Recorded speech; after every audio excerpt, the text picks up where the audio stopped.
Inilah rekaman CCTV yang memperlihatkan Abner Uki Octavian, pria 22 tahun, saat membonceng seorang pria berinisial S, ayah kandungnya sendiri, di kawasan Jalan Patimura, Sukomanunggal, Surabaya, Sabtu dini hari 5 April 2025. Dalam rekaman lainnya, tak lama setelah kejadian, tersangka tampak kembali melintasi jalan yang sama, kali ini seorang diri.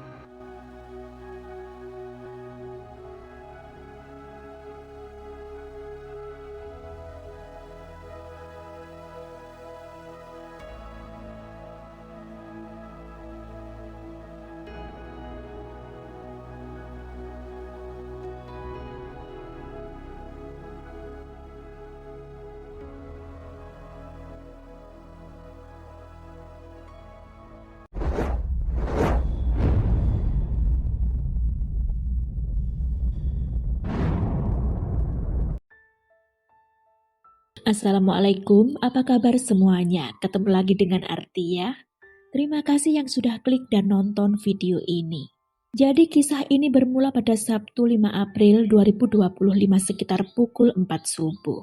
Warga sekitar Jalan Raya Darmo Permai 2 Sukomanunggal, Surabaya, Jawa Timur digegerkan dengan penemuan seorang pria lanjut usia bernama M. Saluki yang tergeletak di pinggir jalan itu dalam keadaan sudah meninggal dunia.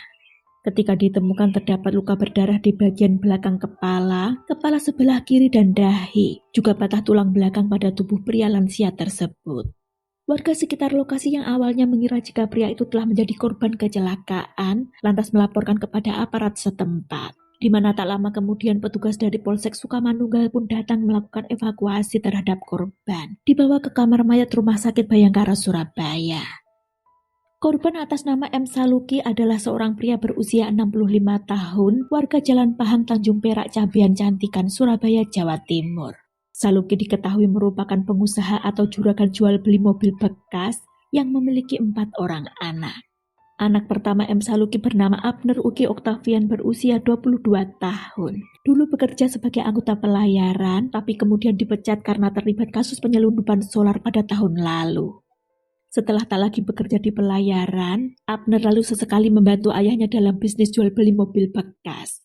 Tapi dalam kesehariannya memang diketahui jika hubungan antara ayah dan anak sulungnya ini memang kurang akur ya, sering terjadi pertengkaran di antara mereka.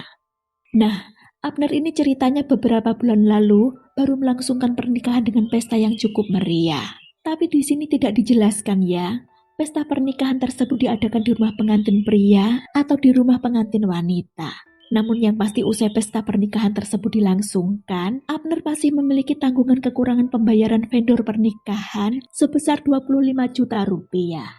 Berhubung sudah tak memiliki pekerjaan tetap dan juga tak memiliki uang lagi, bingunglah Abner ini.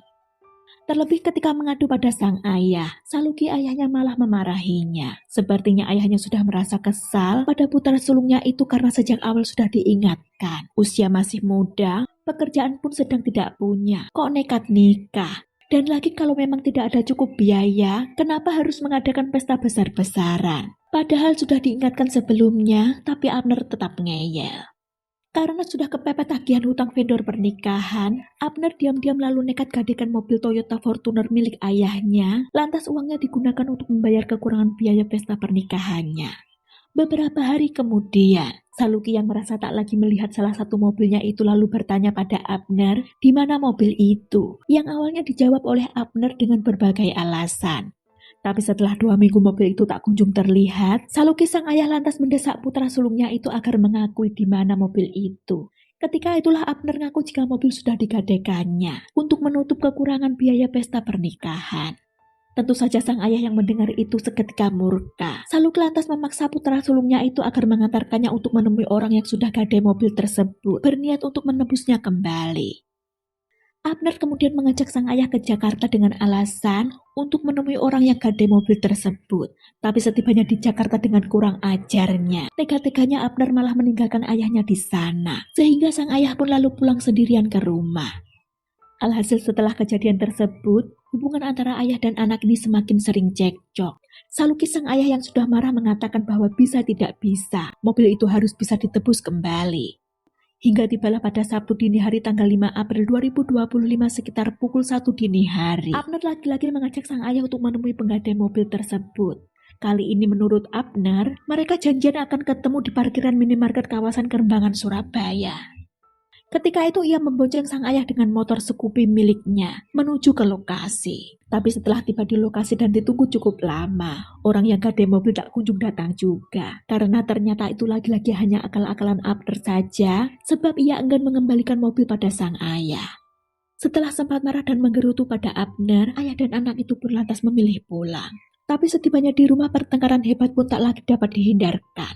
Saluki yang sudah sangat kesal terus memarahi putra pertamanya itu, meminta supaya bisa tidak bisa, mobil harus kembali. Abner yang merasa terdesak, lantas kembali beralasan jika si penggadai mobil akan menemui mereka di Jalan Raya Darmo 2 Sukamanunggal, Surabaya, sehingga ia mengajak sang ayah untuk segera menuju ke lokasi. Di dini hari itu juga Abner lagi-lagi membonceng sang ayah dengan motor Scoopy miliknya menuju lokasi yang disebutkan. Tapi setibanya di sana Saluki kembali dibuat emosi karena ternyata kembali dibohongi oleh Abner. Merasa sangat kesal, Saluki lantas memarahi anak pertamanya itu, bahkan juga menyebut istri dan mertua Abner juga ikut sekongkol. Mendengar ayahnya juga membawa nama istri dan mertuanya, Abner seketika emosi. Ketika sang ayah duduk di boncengan belakang motornya, dengan menggunakan tangan kirinya disikutnya sang ayah hingga jatuh terjengkang ke belakang, yang membuat kepala pria lansia itu terbentur aspal. Melihat ayahnya jatuh, Abner yang sudah kalap kemudian memukuli ayahnya itu dengan batu yang ditemukannya di lokasi hingga terluka parah. Dengan tega dan tanpa berperasaan, Abner lantas memposisikan tubuh ayahnya yang sudah tak berdaya sedemikian rupa agar menyerupai korban kecelakaan. Ia mengambil tas ayahnya yang berisi uang, lalu meninggalkan sang ayah yang sekarat begitu saja.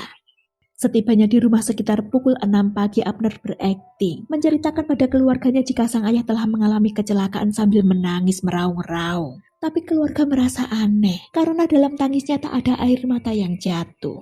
Merasa ada yang janggal, keluarga bersama-sama menuju ke lokasi untuk melihat kondisi Saluki.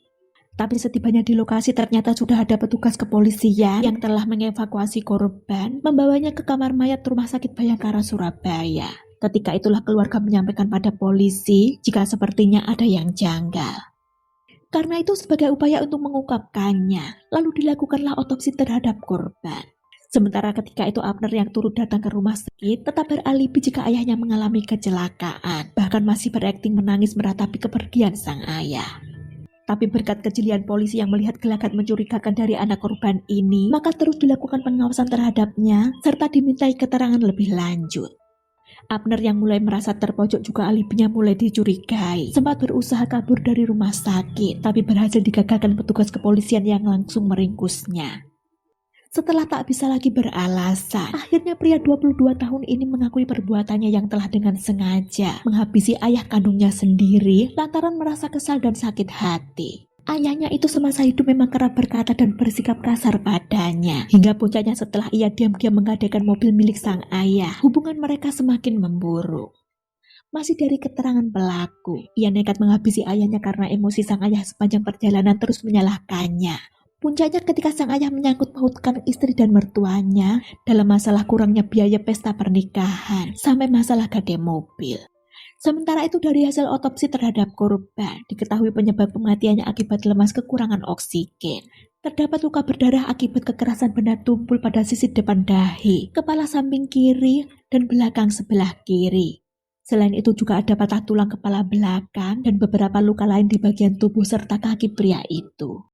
Sementara dari keterangan pihak keluarga, memang sudah berkali-kali pelaku ini membohongi atau mengerjai ayahnya ketika diminta untuk mempertemukan dengan orang yang gade mobil Fortuner milik sang ayah dengan berbagai alasan. Lantas ketika sang ayah benar-benar marah, pelaku malah dengan teganya menghabisi nyawa ayah kandungnya itu. Atas ulah kejinya tersebut, Abner Uki Oktavian dijerat dengan pasal 338 KUHP tentang pembunuhan dan pasal 351 KUHP tentang penganiayaan berat yang menyebabkan kematian dengan ancaman hukuman maksimal 15 tahun penjara.